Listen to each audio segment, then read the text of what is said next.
James Lafayette. So, James Lafayette was a worker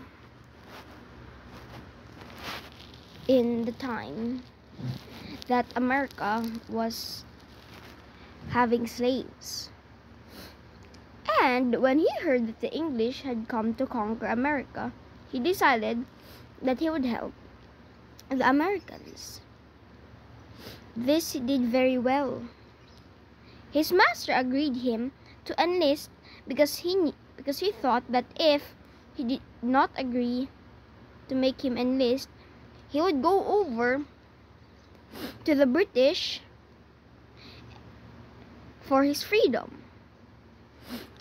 He then became a spy. No, the Americans knew that he had a friend who was a general. Though he was a private, he did a major role in this battle, since for the fact that he was an African, he could just go to the enemy pretending to be some random African that wanted his freedom. The British did not know. The British,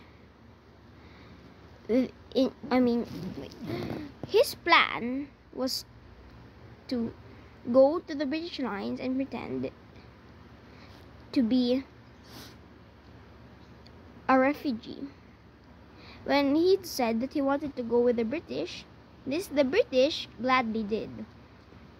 He usually sat near the camps where the general planned his attacks. The soldiers thought that he did not understand anything, but he did. He went back to the American camp and told them everything. He did this until the Americans were defeated. But he did not regain his freedom. He sent a petition about his freedom, since he played a good role, and he asked his friend the general to plead for his case. But either they lost his petition or ignored it. He sent a second time, but he still had to work.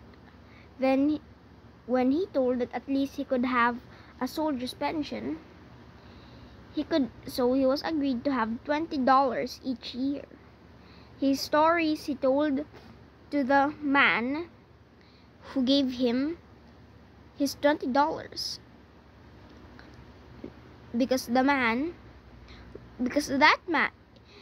so why did people think that he told it to the man? Because this man actually had a story about an African spy spying the British. So probably that was from James Lafayette story. And one thing, did you know that the name of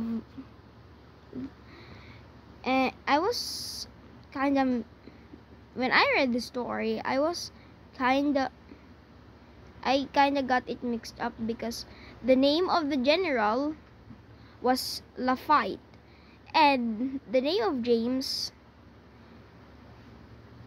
real name was James Lafayette. And so that's all.